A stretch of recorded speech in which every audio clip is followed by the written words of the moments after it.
നിങ്ങളുടെ favourite shows ഇനി ഒരിക്കലും മിസ്സാവില്ല. ഇപ്പോൾ C5 കാണും നിങ്ങളുടെ ഫേവറേറ്റ് ഷോ തികച്ചും സൗജന്യമായി. ഒരു ദിവസം മനയിലേക്ക് വന്നോളൂ. വരാൻ തിരുമേനി. എന്താ നമുക്കിറങ്ങാം? നീ എന്നാ വീട്ടിലേക്ക് വരിക? ശനിയാഴ്ച വരാമേ.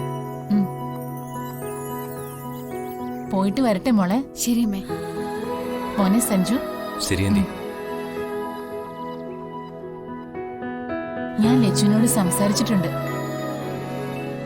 എല്ലാം ദേവിയേച്ച പോലെ നടക്കും. എന്നാ ഞങ്ങൾ ഇറങ്ങട്ടെ. ശരി ശരി കീതാമേ. ശരി.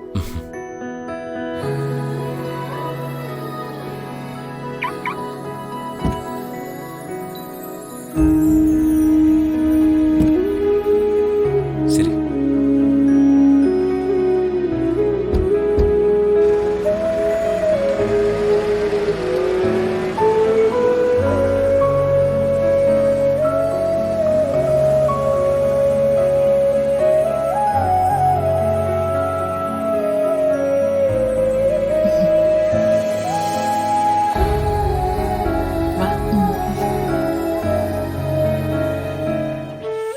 അതെ, ഞാൻ എന്റെ കാര്യങ്ങള് ഡോക്ടറോട് പറഞ്ഞതല്ലേ, പിന്നെ എന്തിനാ അമ്മ ഇങ്ങോട്ട് വിളിച്ചു വരുത്തിയത്?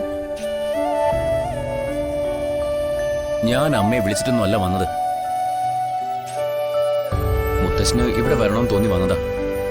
ലച്ചു എന്നെ തെറ്റിദ്ധരിക്കണ്ട. പിന്നെ അമ്മ എന്നോട് സംസാരിച്ചതോ? അതിന് ഞാൻ എന്തിനാണ് ലച്ചു?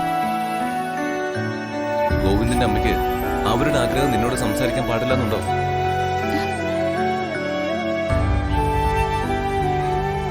നമ്മൾ തമ്മിലുള്ള ബന്ധത്തെ ചൊല്ലിയ സ്വാതി പിണങ്ങി പോയിരിക്കുന്ന ഈ ഒരു അവസ്ഥയിൽ നീ ഗോവിന്ദുമായിട്ടുള്ള വിവാഹത്തിന് സമ്മതം മൂടിയാൽ സ്വാതിയുടെ മനസ്സിലെ സംശയങ്ങൾ മാറിക്കിട്ടാൻ അതൊരു കാരണമാവും. നിങ്ങളുടെ വിവാഹം ഉടനെ വേണ്ടെങ്കിൽ ഒരു വിവാഹ നിശ്ചയിക്കൽ നടത്തിക്കൂടെ? അത്രയെങ്കിലും നിനക്ക് ചെയ്തോടെ ലച്ചു. സഞ്ജു, ഇവളെ ഇനി ഇത് പറഞ്ഞ് വേദനിപ്പിക്കണ്ട. എന്താണ് ഈ ശാഠ്യം പിടിച്ച് ഇവൾ ജീവിതം പാഴാക്കുന്നതെന്ന് എനിക്കറിയണം. അതിനുള്ള അവകാശം എനിക്കുണ്ട്. ഞാൻ എന്റെ ജീവിതം പാഴാക്കുന്നുണ്ടെന്ന് നിങ്ങൾക്ക് തോന്നുകയാണെങ്കിൽ അത് നിങ്ങളുടെ തെറ്റാ. നിങ്ങൾ എന്റെ കഴുത്തി കെട്ടിയ താലി എന്റെ ജീവിതമായിട്ട് ഞാൻ ഇന്നേ വരെ കണ്ടിട്ടില്ല. എനിക്കൊരു ജീവിതം വേണ്ടേ എന്ന് നിങ്ങൾ ചോദിക്കുന്നു. എനിക്കൊരു ജോലി വാങ്ങിത്തരാൻ നിങ്ങൾക്ക് കഴിഞ്ഞിട്ടുണ്ടോ? അതും ജീവിതമല്ലേ? ഞാൻ പലരുടെയും സഹായത്തോടെ ഒരു ജീവിതമാർഗം കണ്ടെത്തുമ്പോ അതില്ലാതാക്കി എന്നെ ഈ വീട്ടിൽ കൊണ്ടുവരാനല്ലേ നിങ്ങൾ എപ്പോഴും ശ്രമിച്ചിട്ടുള്ളത്?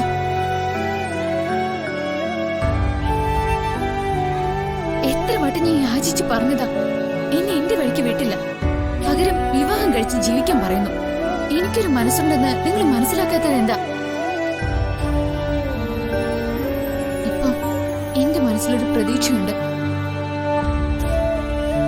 എന്നോ എനിക്ക് നഷ്ടപ്പെട്ടു പോയ പുസ്തകങ്ങളും ക്ലാസ് മുറിയും എനിക്കിപ്പോ സ്വന്തമായിട്ടുണ്ട്.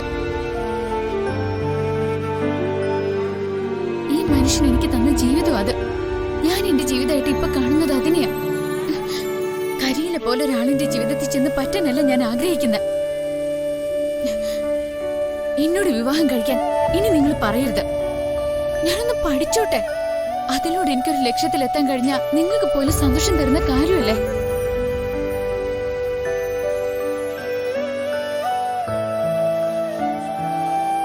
ലച്ചുവിന്റെ തീരുമാനം ശരി. ലച്ചു ആ വഴിക്ക് തന്നെ പറ്റുള്ളൂ. ഇനി ഇതും പറഞ്ഞ് എന്റെ ഭാഗത്തു നിന്നും ആരും ലച്ചുവിന്റെ യാത്രയ്ക്ക് തടസ്സമായി വരില്ല.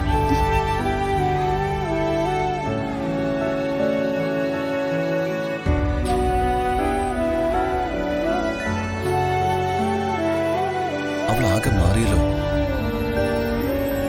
അവള് മാറണം സഞ്ജു. അവളുടെ ഉള്ളിലൊരു തീയുണ്ട്.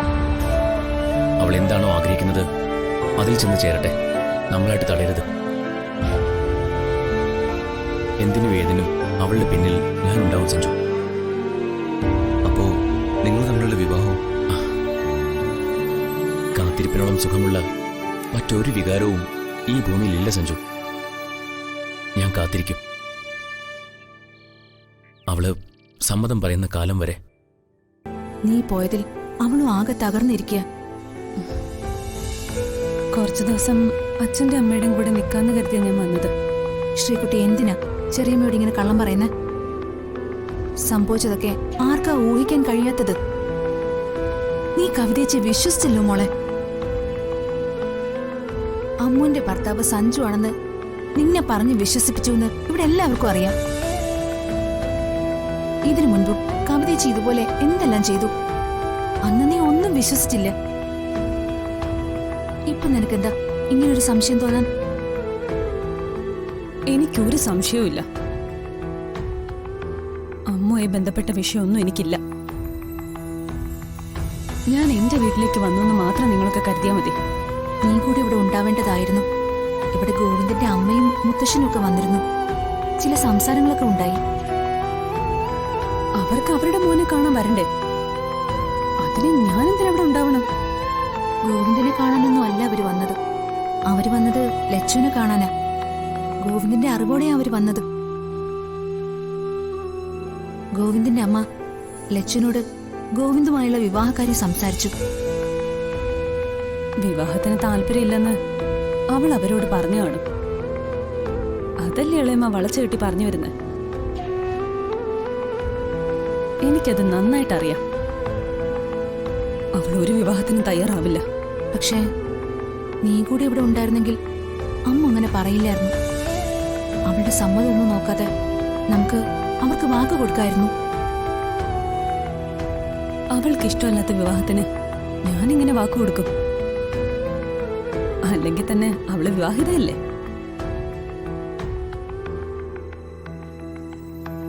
ഗോവിന്ദന്റെ അച്ഛനും അമ്മയ്ക്കും അതറിയാം.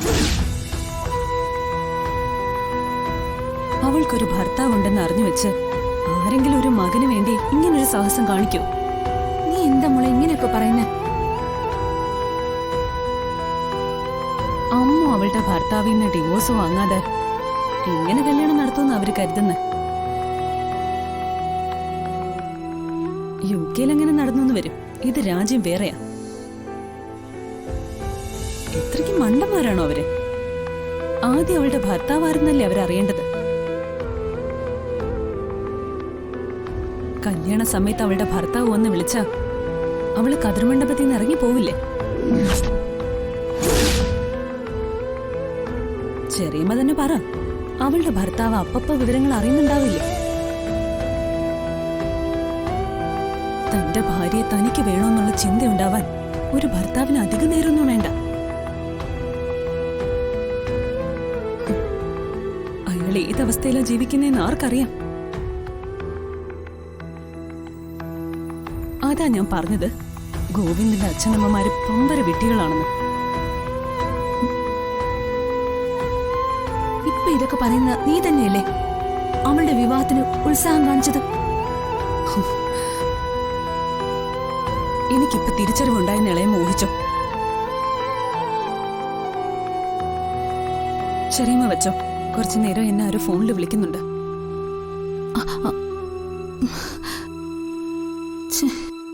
ഡൗൺലോഡ് ചെയ്യൂ C5 ആപ്പ്. കാണൂ എല്ലാ എപ്പിസോഡുകളും സൗജന്യമായി.